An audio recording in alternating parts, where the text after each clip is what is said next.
L'info écho avec Capital. Le chiffre du jour, 1 euro. Voici la somme symbolique que d'heureux automobilistes pourraient avoir à débourser pour convertir leur voiture essence au bioéthanol. Après une première opération réussie à l'été, la région Grand Est va reconduire son aide pour l'achat d'un boîtier de conversion E85. Accordée sans condition de ressources, cette aide s'élève à 900 euros, soit le prix d'un kit E85 post comprise. Pour en profiter, vous devez résider dans la région et y avoir immatriculé votre auto. Rappelons que le prix du bioéthanol E85 est actuellement 2 fois moins élevé que le litre de sans-plomb.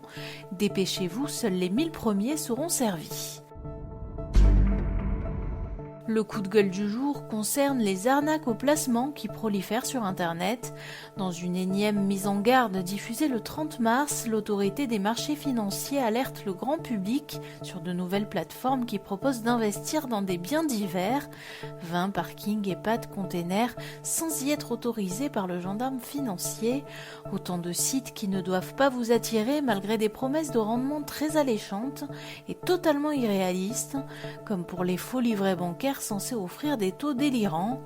Ne donnez pas suite à d'éventuelles sollicitations d'acteurs en ligne, que ce soit par email ou téléphone, et vérifiez les listes noires de l'AMF et de la CPR, il y va de vos économies. Plus d'infos sur capital.fr.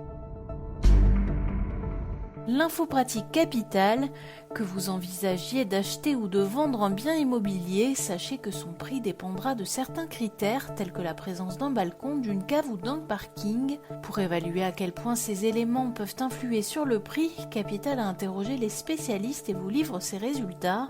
Si votre logement dispose d'un balcon ou d'une terrasse, son prix sera en moyenne 10% plus élevé par rapport à un bien équivalent n'en disposant pas.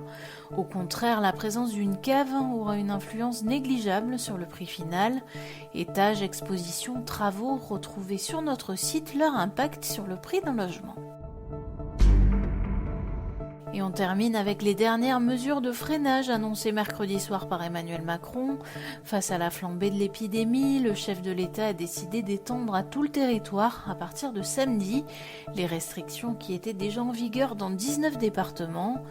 Couvre-feu maintenu à 19h, télétravail systématique, commerce non essentiel fermé et une nouveauté, la fermeture des écoles.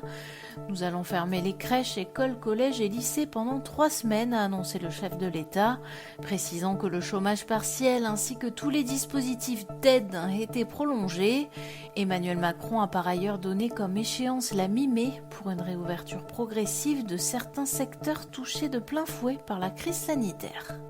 C'était l'info écho avec Capital.